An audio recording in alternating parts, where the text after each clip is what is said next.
We're here with Spacewell, we're here with Spectral, and we're here with Nuuka, and we're talking about building performance. And I'm really excited about the session today because I think with everything that's going on in the world, with crisis, with all of the different challenges we're facing, building performance is such an important key to that piece.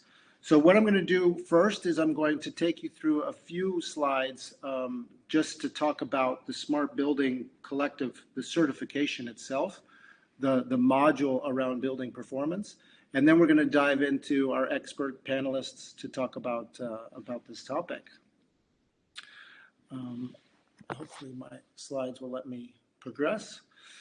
So as you all know, the Smart Building Collective is here helping people and organizations navigate and change the relationship between humans and buildings through data and technology for the improvement of the environment, people's lives, efficiencies, and economic results. Today, if we're talking about building performance, it's absolutely about the environment, and it's about efficiencies. Both the wallet is affected, but also the environment. So we're really excited to hear from these companies that are doing these fantastic innovations in this space. So let's get into it. The certification, how we define SMART has always been the same, and with the recording of this, you can press pause and you can read this. But for us, smart building it's not something you buy. It's a journey you're on.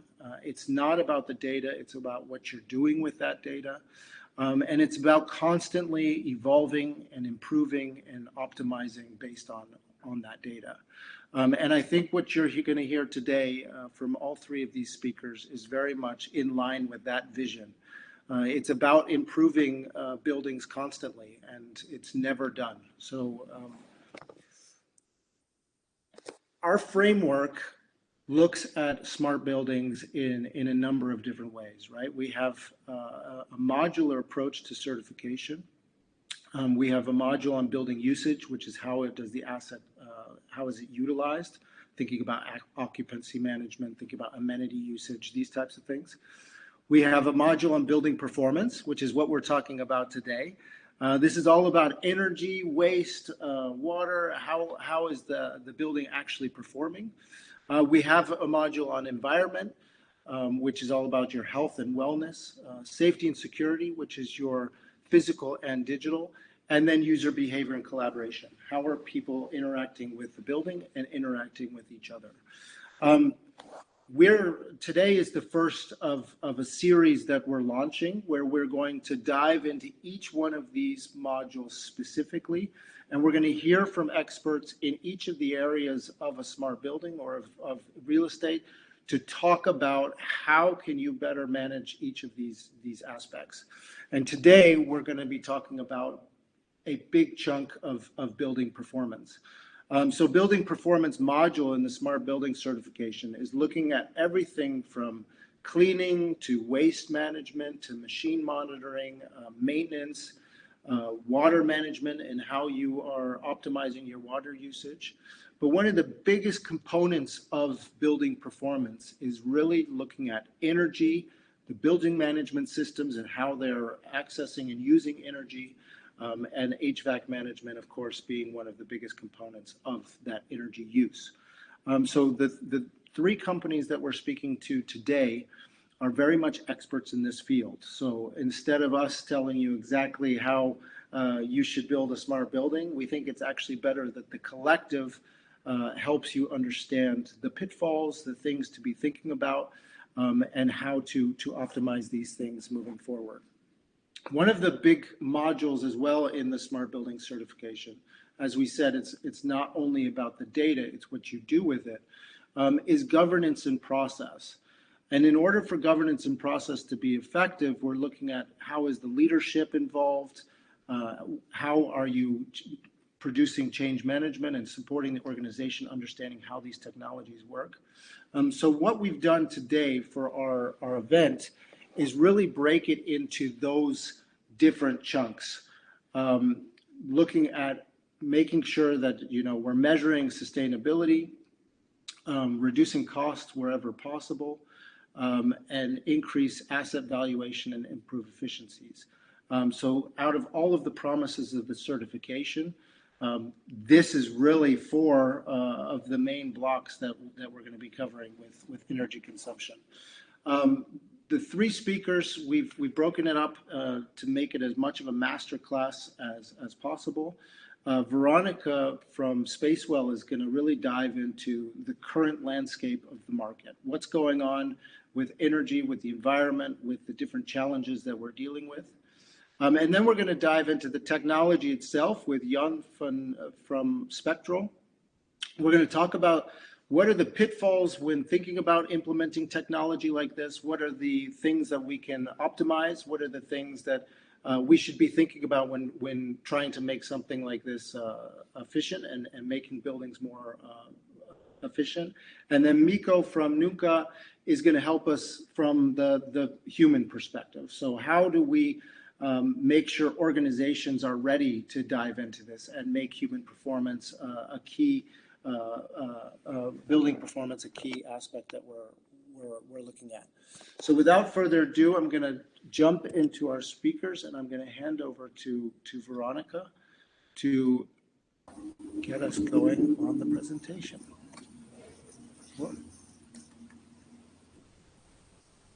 Hey. And there you are. Yes, I'm hand here. It over to you, and I'll come back for a few questions at the end here. Super. Okay. Let me know if you can see my screen. Yes, we can. Perfect. Okay. Super. Thank you, Nicolai, for invitation. So my name is Veronica, and I work as a product marketing manager at Spacewell. And today in particular, I would like to talk to you about why improving the energy efficiency of buildings is so important for our planet. And in particular, how can you use smart technology to help you with that? So first of all, I would like to ask you a question. Do you know what this represents? It's actually an annual temperature change that we are seeing here.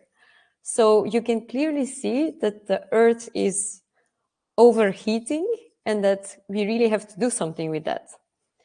There was recently a COP27 summit where the chief of United Nations, Antonio, said that the world is on a highway to climate hell. Because actually everything that the countries are currently doing, all the policies that are now being implemented are not enough. The scientists are still convinced that the Earth will overheat and we are not reaching the agreements that we have established.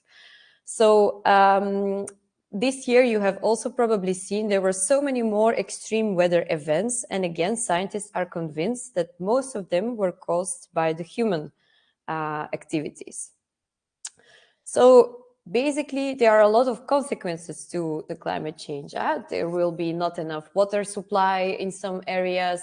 People will have to migrate. It can also create geopolitical tensions. There will be more diseases, as well as just the basic food supply is going to be too expensive for us. So there is a clear urgency to act now. Of course, as we all know, there is also now energy prices that are historically high. So everyone is going to benefit by being more energy efficient. There were, of course, geopolitical tensions, but not only, it's not only the situation with Ukraine. There were also low nuclear availability in France and a high price of CO2 emission allowances as a reason.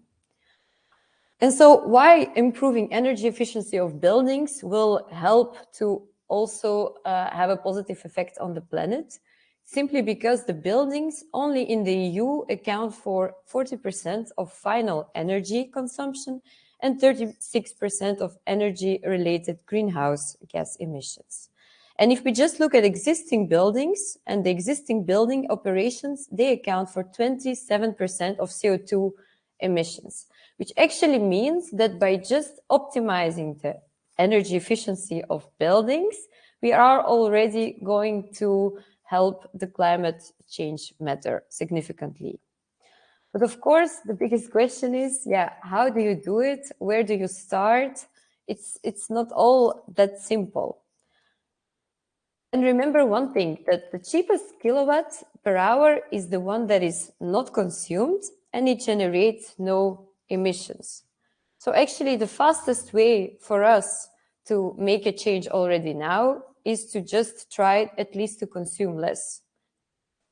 So when it comes to your path to sustainability of your building, where exactly do you start? So the first thing that we see also at our clients, for instance, is that we don't know what is our current consumption. It's not that easy to know. Many people they know what they consume on a yearly basis and that's it. And even if you know what you consume on a daily basis, still you need to know what does it represent exactly. So your first step is to be aware of what is your current consumption. And then the second step is actually to see, but what is my energetic performance in comparison to buildings of a similar size and a similar age? Because by doing that, by comparing your building, your energy consumption with other similar to you buildings, it's going to help you to identify some inefficiencies that you might have. It can be a broken fridge door, it can be old windows, it can be something with the roof. There are so many reasons for that. And then there are so many different initiatives that you can take. For example, replace LED lamps or normal lamps by LED lamps, or put better windows. But the question is, or solar panels, but the question is always, okay, but which initiative is going to bring the most return on investment for me? So with technology now, you can actually virtually simulate the impact of energy saving measures so that you can pick the one that would bring you the fastest and the highest return on investment. And then, of course, once you have all those things in place, it's very important to continuously track your energy consumption, to analyze and see what can be further improved. And with the use of technology that you will see in the next slides, you can also use artificial intelligence to detect anomalies 24/7, so that you don't have to be checking the software and all the analytics every day. So, for example, one of these technology solutions that we can have a look at is Dexma. It's an energy intelligence platform by Spacewell. And it works in the following way. So first, Dexma is going to detect your energy efficiency potential so that you know on which building you need to focus on. Further on, it's going to analyze your real-time energy consumption and then further optimize it using artificial intelligence. If we look at detect, so how exactly is Dexma going to detect your energy savings? So let's say you are a real estate owner with several buildings. So the platform is going to create a list for you with exact scores of, okay, which building has which energy potential score, so that you know on which building requires the most of your attention first. How is it going to do that? Basically, it's going to compare your buildings it's going to benchmark it against a Dexma data set, which is composed of 100,000 other buildings. It's a data set that was collected on a period of more than 10 years. And this is how you will have an idea of how are you performing in comparison to other similar to you buildings. And then it will also give you recommendations on how to achieve a saving potential, but not only, it will also simulate the impact of a specific efficiency recommendation and also give you an estimation of potential savings that you can have with each of these initiatives. Further on, which is one of the most important things, is the analyze. The analyze is the real-time data-based insight. So it really will help you to understand your energy performance. It has the trends with all the patterns. You can also install some threshold and say, okay, if I'm over consuming, I need to get an alert, so that the software is going to really monitor everything for you. It is tracking your electricity, gas, water, thermal heating and thermal cooling, and even renewable energy. There are also, of course, carbon reduction pathways, so you can really monitor your carbon risk. You can see which of your assets or which of your buildings are the most CO2 intense. Also very important nowadays, we also need to make sure once we have renewables, if we have, for instance, solar panels, how much are we producing? How much of this are we actually using? Is there something that we can maybe sell of the produced energy, export? So this is also a very interesting dashboard to have in that where technology can definitely help. And then you can also, of course, report on all of those things. You can create different type of dashboards so that you can send it to any type of person that you're talking to. And then optimize, this is something where I personally really love it, because this is where artificial intelligence is used. Basically, the system is going to create a model for you, for your future. It's like your future predictor of how much you are going to consume in terms of energy. And then if the system sees that you are over consuming or under consuming, it is going to directly send you a notification that something is wrong. And also it will explain you or give some suggestions of what is wrong. Maybe your air conditioning is broken. Maybe something else is not working. And I find it amazing, because then building owners and building managers do not have to be all the time checking what is wrong. They can just, on a Saturday, on a Sunday, if something happens, they are notified. So this is a short summary of how technology can clearly help. You can see your full portfolio at one glance. Also, very important to mention is that before, of course, to understand your energy consumption, you would need smart meters. But now, of course, with logistics crisis, there is the hardware chip crisis. It starts to be a little bit more difficult to get the smart meters. But luckily to us, a lot of European countries are actually opening the data lake. So all the utilities companies, the data is available now in the cloud. And we are integrating with some of those. So in Spain, it's already available.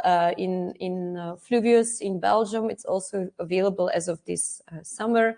And France is in development. And as far as I have heard, many European countries are going to open it more and more, which is great, because then we are not dependent, let's say, on smart meters. We don't have to wait that long. We can act faster.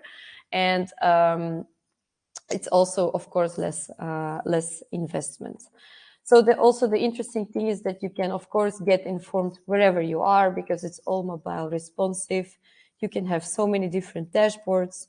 So yeah, that's very easy tool to use on a daily basis.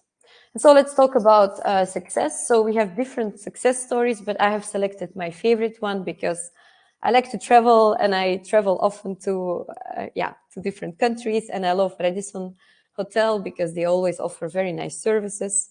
You always feel really welcome there. And actually, Radisson Blu in the UK, they were quite an old building, not very sustainable. And basically, by using technology, by using Bixma, they have achieved a reduction of 41% in gas, and in general, 17% of energy in just 1 year.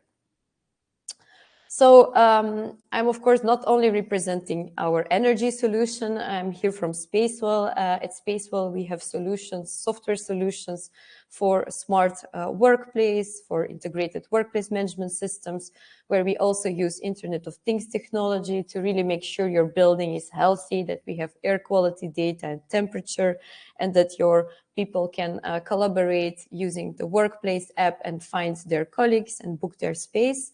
We also have maintenance solution where you can develop a multi-year maintenance plan, where you also plan your budgets and your capital for the years to come, and then you execute on all the maintenance that you need to do for your buildings. And of course, very trendy now is the energy management solution that we have just seen in short. But in case, I've tried to be very fast, but in case you want to go deeper into a solution or any other solution, or if you have any other questions, this is my LinkedIn, and I'm happy to try to answer your questions, or if not, I will put you through people who are, of course, experts at our company to help you even further.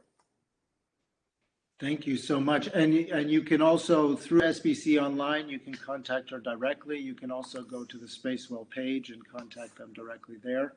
But really nice presentation.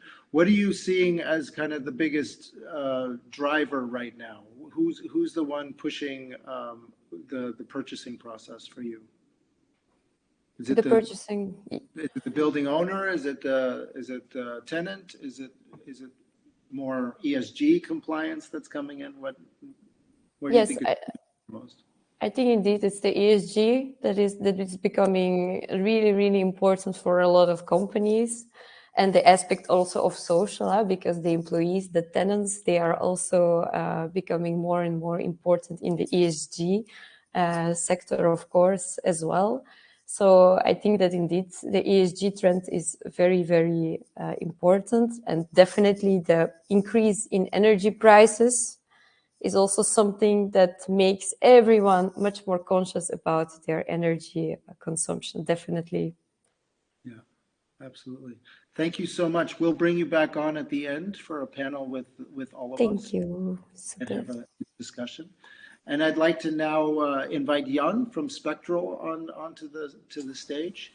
And Jan is coming also from an incredible technology company that is doing amazing things.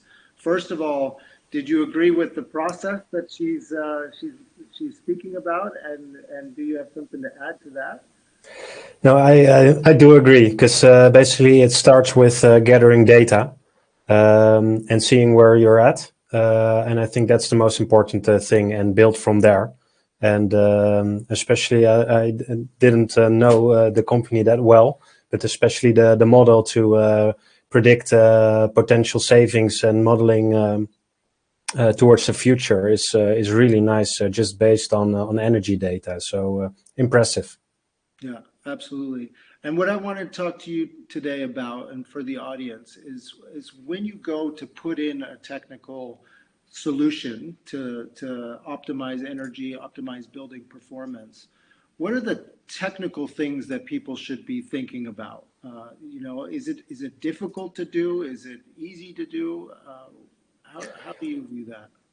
Well, it's difficult, but it's getting more easy.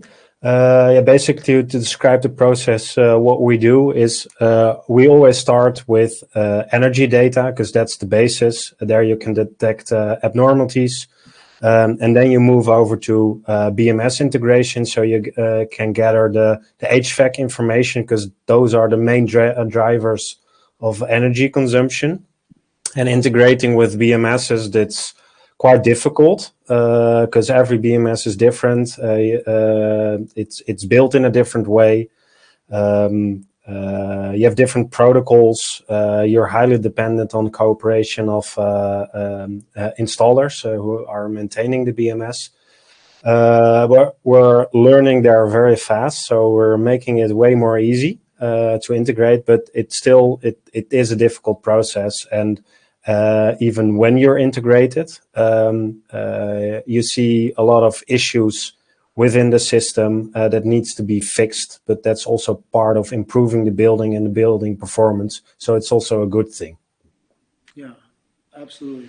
And I think it's good to give everyone a view of Spectral first, right? I think so. Spacewell presented a whole vision, but Spectral is a different company, of course, and I think it's good to give a little bit of an intro there.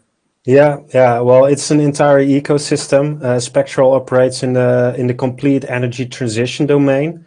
From its origin, we're really energy based. So a technology company where we steer wind farms, we steer energy balancing batteries to basically keep the grid in balance. solar plants. We're part of microgrids, so basically steering all kinds of buildings behind 1 meter. And also when there's grid congestion, and we're experiencing that quite a lot in the Netherlands, often even the grid operators pull in Spectral to fix it.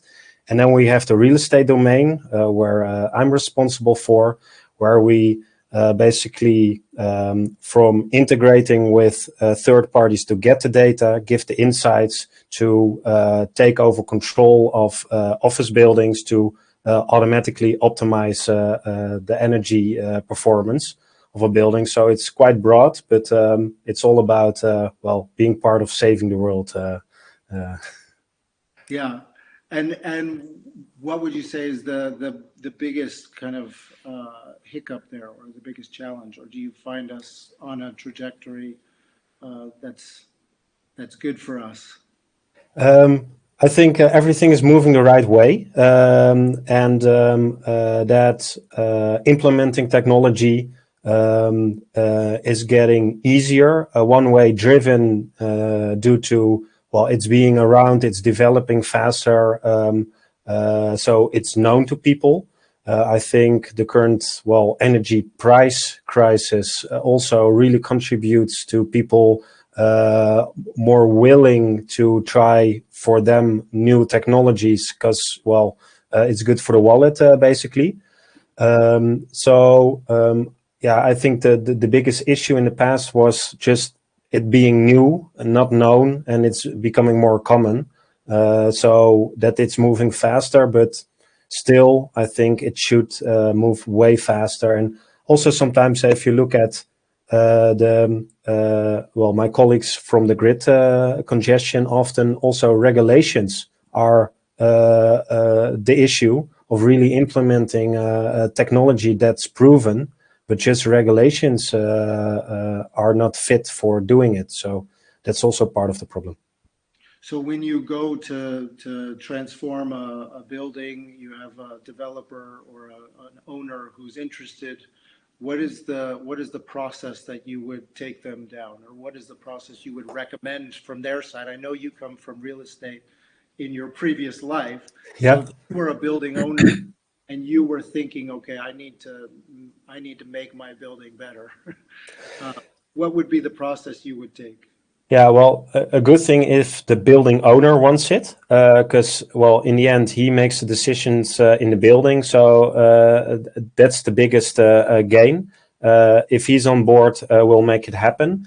But just often, well, getting the data in from the several parties that are involved with maintaining the building, to meet the prerequisites to actually start integrating with the building. That's the most difficult process. But what we often see is that it's not the building owner, but it's the external property manager, or it's a tenant that really wants the building to be optimized. And then they don't make the decision. So we need to be in contact with the owner and try to convince him, like, well, it's proven technology, so go for it. It's good for your building. It's good for the energy consumption. So basically, everyone wins. Yeah, absolutely. So I think once they make the decision, I mean, we're going to talk to Miko about the human side of it, right? Because I think the organization component of stakeholders all over the place, owners, occupiers, property managers, all suppliers that are giving you your data, that's a massive puzzle in itself, I would say. Yeah. And I think it's a good one for the panel discussion to hear how all three of you guys deal with that. But from a technical perspective, so getting those different systems to speak to each other and get the data, that's the biggest challenge, you would say. Yeah, and especially with, pardon me, new, say for us, new BMSs, learning from the new systems, and making it scalable, that takes a tremendous time effort basically to do it. But when we're there, we have several BMSs that now it's almost routine. So and that's of course the goal, that it becomes routine. And our aim is for one day deployment, getting buildings live. And I think we'll be there at least for some BMSs end of next year. So that would be great. So if I'm a building thinking about buying a BMS, do you have a preferred way of doing that? For me, currently we have a preferred brand, but that's because we have the most experience with them. But our goal is to be experienced with all of them. We actually, and that's maybe a good thing to mention, like every BMS has its own protocol, basically its own language, so to speak, and we transfer that language to a uniform brick class. So in this way, we don't have to make a model per a BMS, basically, but have an overall translation to also make it scalable. So in the end, we don't have a preferred one. The only thing, if people are renovating, so it's not only the BMS, but everything, had also the HVAC system. I would always advise make everything as much controllable as possible, because the more parts of the building you can steer via the BMS, the more efficient you can make the building. So in the end, we can take it all over. So the more that's controllable, the better it will get. Yeah. And what about what Veronica was talking about the submetering and getting more granular energy detail from a building? Do you guys have a good solution for that, or how to do that? Yeah, especially for submetering, we like to integrate with third parties, because one thing, don't try to do it all yourself.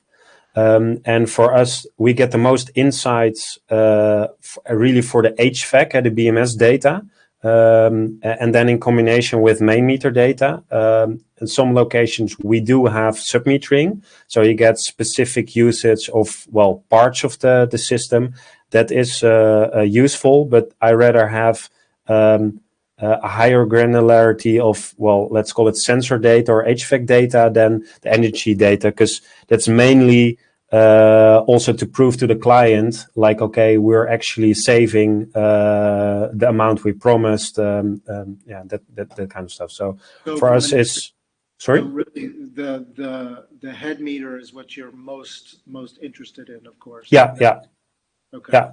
Yeah. So for us, it's really say the main meter data in combination with HVAC data, because that makes it really powerful. But for us in basis, the main meter is enough. Yeah. Really interesting. Thank you so much for your insights. What we're going to do is we're going to hand over to Mikko. We're going to talk to him about the human side, and then we'll bring all of you guys onto the stage together, and we can have a couple questions as a group. Perfect. All right. Thanks. Hello, Mikko. Okay. Hi, everyone. I'm Mikko Maja from Nuuka Solution, and I'm CEO of the company, and long experience from BMS and software business in real estate sector. Yeah, so, really nice to have you. You want to give a quick view of who Nuuka is and what you guys are doing?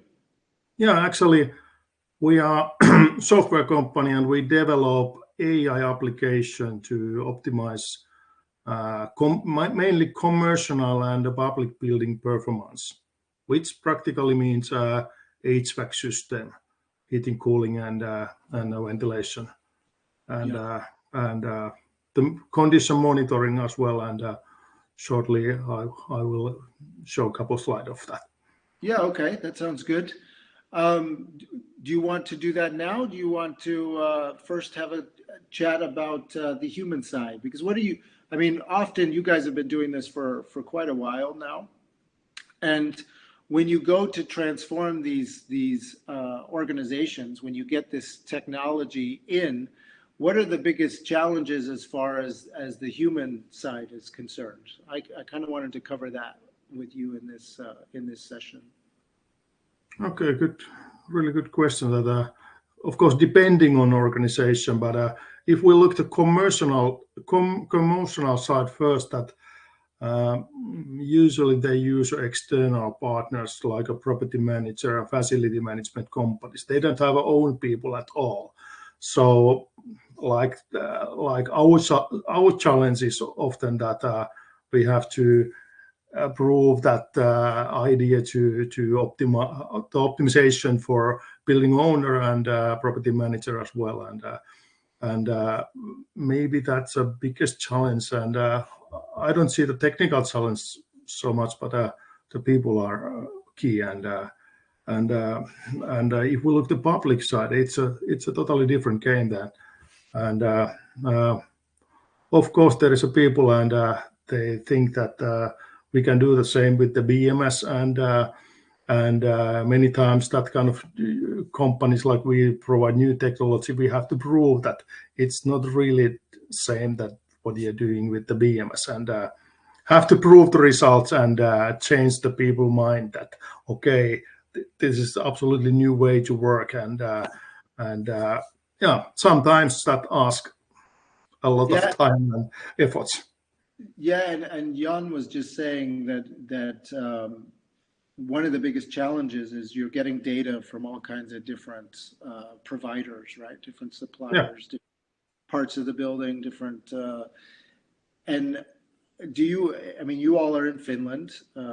You operate in that region. Do you also have challenges getting that from various parties, or is that easy?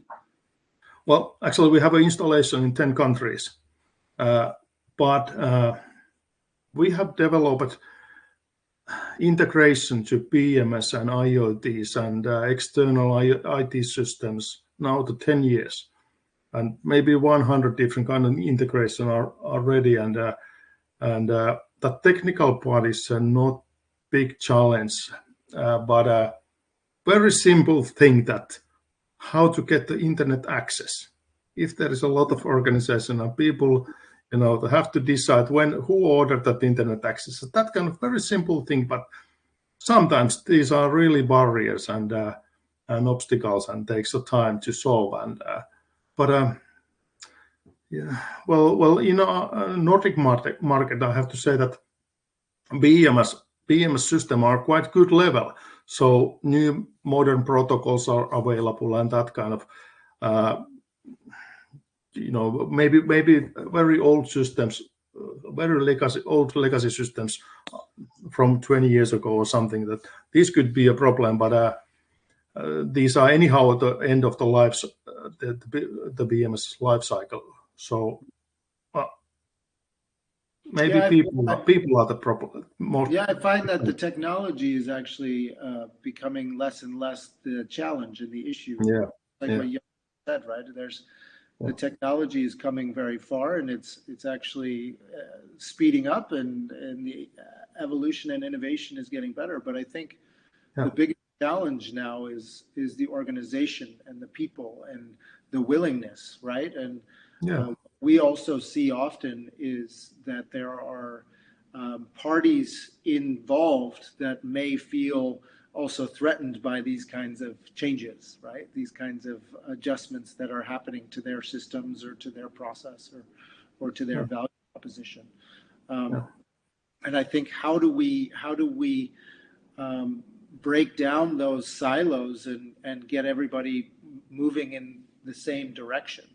Do you guys have a way that you do that, or is it just keep pushing on it until it falls over?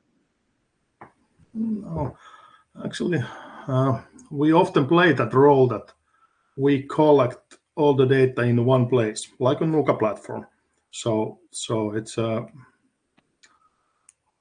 natural well things for us, and it's a good place to continue to new modern application.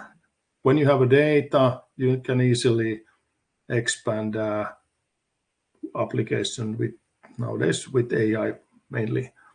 and yeah. Yeah, very nice. Did you have a few slides that you wanted to show? Yeah, actually, I have two slides. Yeah, Yeah. please feel free. Down at the bottom, you can see the screen share. Yeah. Well, I have a presentation, but let's use only a few slides. Well, I like to highlight that same topic as or what other participant made, that the climate agreements and that energy crisis, push that real estate sector to reduce emissions, CO2 emissions, and now, say, after pandemic, especially from COVID pandemic, that increase of the remote and hybrid work means constant variation of utilization of facilities, and people spend less time in offices, and this, if we looked at energy optimization perspective, that so this development challenge current way of working, and traditional experts, HVAC experts, that manual and resource intensive optimization need a new digital solution, because we practically need to optimize very often, maybe not even real time, but practically very often, that the buildings can perform its life cycle very well. And the other thing is that the property maintenance people, they need a new digital tool to survive this complex environment. We have a building with the 30,000 data points connected to Nuuka. It's amazing hassle if you don't have a good digital twin and structurized where what kind of process is where in the building, and how well they perform, and that kind of information is really necessary to get, and without that kind of information, it's very very difficult to maintain. But that daily topic was energy optimization. I would like to say the one word about artificial intelligence, that can be. We feel that this is a new user of HVAC system. So if we look the left side, the building maintenance, they usually have the focus is on maintenance work, and they don't have a time to do optimization. HVAC experts, they have a knowledge how to do that, but the problem is the time. They don't have a time to optimize continuously in a large building. So that's why the AI is excellent help, and well, like a user that can optimize system all the time, and practically change the set points every 1 minute means that 44,000 times per month. So it's one set point. If you have hundreds of that, it's amazing. It's amazing help. So that kind of technologies comes to, I'm not saying to replace people, but the people can put the focus to a little bit different thing, that when the machine helps to do the routine works. And yeah. So the technology allows us to create completely new organizational structures. yeah. I have to say that the artificial intelligence in HVAC system optimization generates really amazing results. And reason is simple, that that variation of that utilization varies all the time, and HVAC system they have a lot of overcapacity, and that's the point. And it gives you a opportunity to make money. All right. What I'd like to do is I'd like to invite Veronica and Jan to the stage. And yeah, I think it's good to have a chat with all of us. I mean, you guys are all doing quite similar things, and I think the challenge of even an event like today is that we're trying to take something very, very complex and make it simple, right, for people. And I think what is the best way to make this as simple as possible for organizations? What should they be thinking about when embarking on a journey in yeah, thinking about energy optimization and building performance? And do you guys have questions for each other as in a way semi competitive? Yeah, for me, like it's just do it. I've been like on the other side of the table as an owner. I think most people that own real estate or are managing real estate, they're motivated to optimize buildings, make it as work as best as possible, and that means that you have to try out maybe for you new things and just start with one building and see how it goes and learn from there. And that's, I think, the most important thing. And depending on which role you have within an organization, of course, you need to try to convince people internally, find sponsors. And I do agree with Miko that often that's the hardest part. And when you're done there, like technology, it will solve basically. Also, I do find still that there are some challenges there, but I agree that the people is the hardest part. But don't take no for an answer and just go for it. Yeah. And what's the best way for them to navigate the different suppliers and the different ways of thinking about this, right? Because here we have three incredible companies all doing quite similar things, but I think if you actually open up the hood on the engine of what you guys are doing, the technologies are very different. And how do you go about starting a project? I agree with just do it.